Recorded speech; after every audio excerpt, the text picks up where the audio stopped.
it's me, and I'm here really quick because we made cookies, and they're really good. They're gingerbread cookies, what? So that's why I'm here with Chris Crumble, and the coolest cookie that I think, like, the most creative.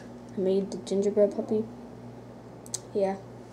And then some of the others I made are this heart, snowman, tree, butterfly. Then we also made these pretzel sticks, and there's these ones that are like Christmas color and sprinkles. I didn't even make these. My mom and my sister did, but I can still show you, right? And then there's these ones, which are like chocolate, and yeah, then they're yummy. I helped with those a little bit, but they're really yummy, and they're really fun to make. So I think that's all I have to say. Bye-bye.